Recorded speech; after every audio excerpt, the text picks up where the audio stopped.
بسم اللہ الرحمن الرحیم۔ عن عائشۃ قالت قال رسول اللہ صلی اللہ علیہ وسلم من احدث فی امرنا ھذا ما لیس منہ فہو رد۔ یہ مسند احمد کی روایت ہے، اس کا رقم ہے 26,329۔ ترجمہ یہ ہے، سیدہ عائشہ رضی اللہ عنہا سے مروی ہے،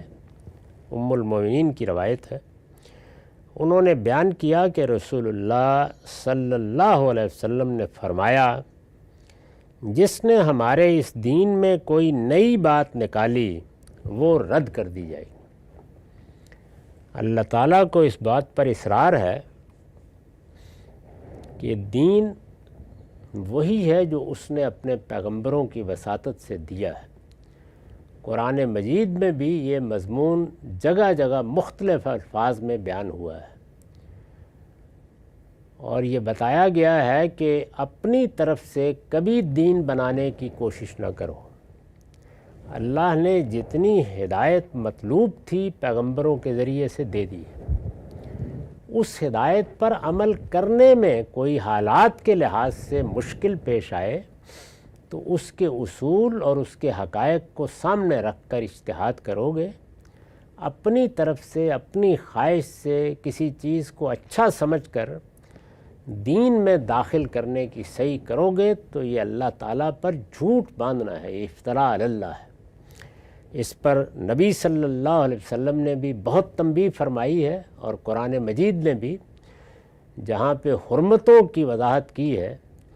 وہاں بہت تفصیل کے ساتھ یہ بات واضح کر دی ہے کہ اللہ نے جو چیزیں حرام ٹھہرائی ہیں ان میں جس طرح شرک ایک بڑا گناہ ہے، اسی طرح علم کے بغیر اللہ کی طرف کسی بات کو نسبت دے کے دین بنانا بھی بڑا گناہ ہے۔ اسی کے لیے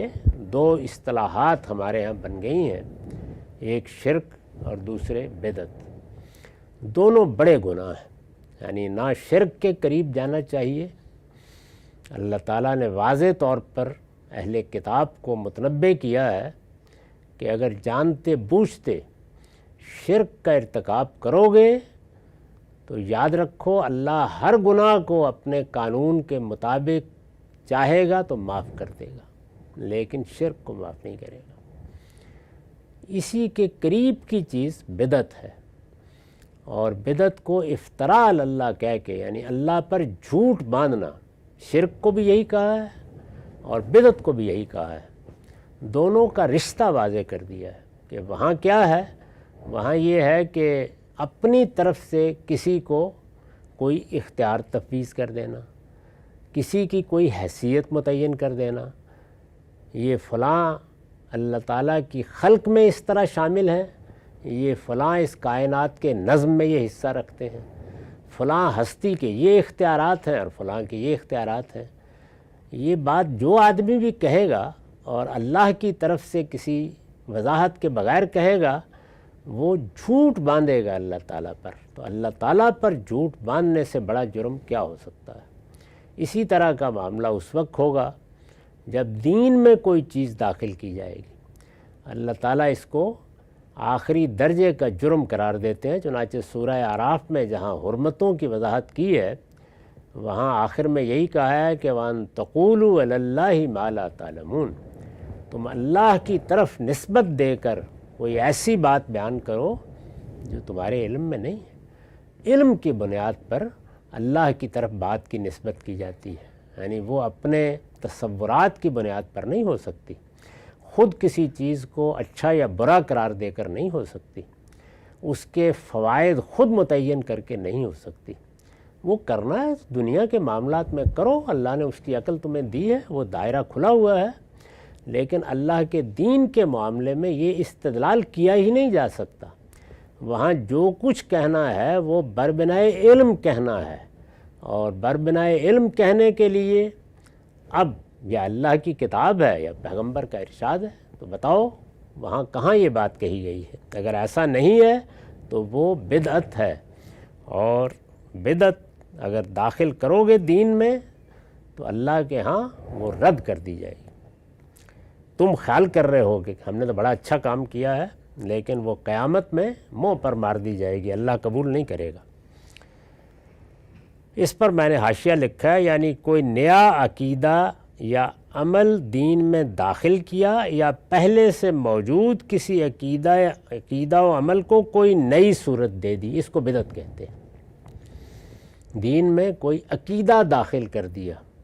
یہ بات ماننی چاہیے، یا دین میں کسی نئے عمل کی ابتدا کر دی جو عمل اللہ کے پیغمبر سے ثابت نہیں ہے، تو یہ بدعت ہوگی۔ پہلے سے موجود کوئی عمل ہے، اس کو کرنے میں یا کسی عقیدے کو بیان کرنے میں بعض حدود شرائط ایسی لگا دیں کہ جس سے اس کی ایک نئی صورت بن گئی، دونوں صورتیں بدعت ہیں۔ یہ ظاہر ہے کہ اللہ پر جھوٹ باندھنا ہے۔ سورہ اعراف کی آیت 33 میں فرمایا ہے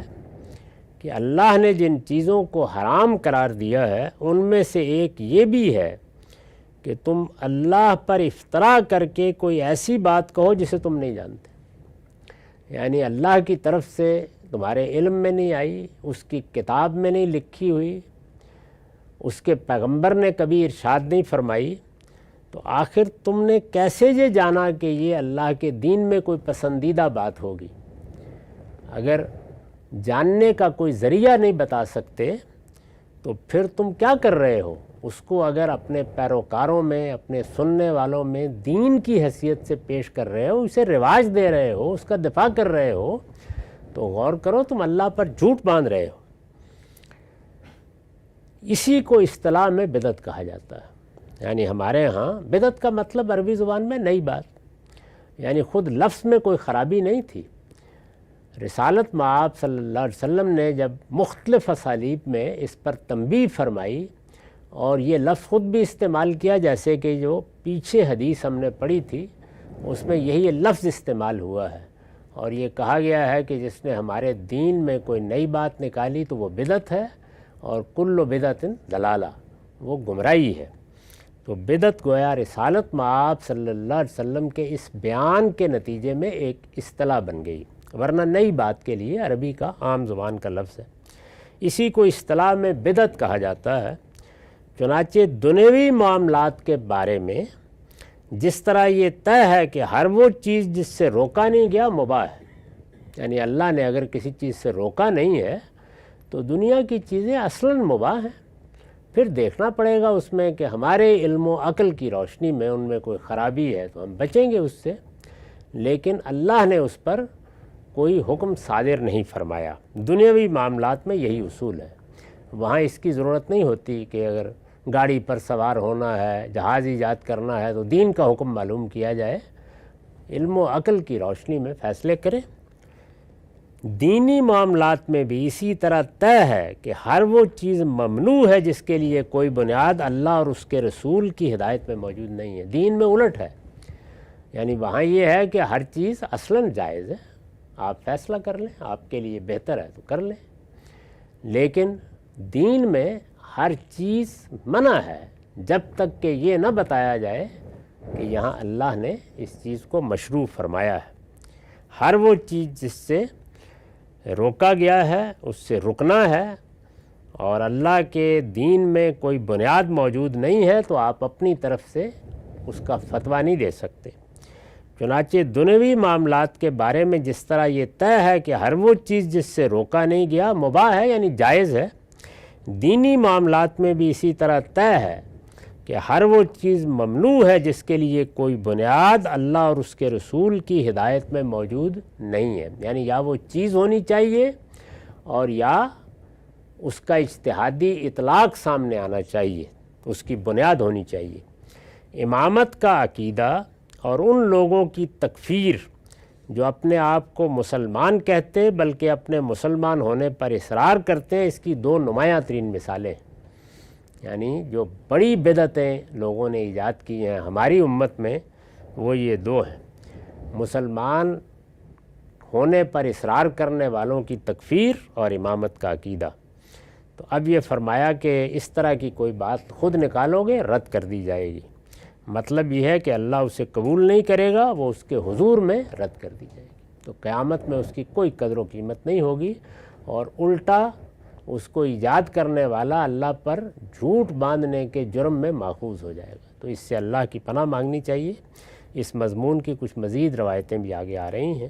وآخر دعوانا الحمدللہ رب العالمین۔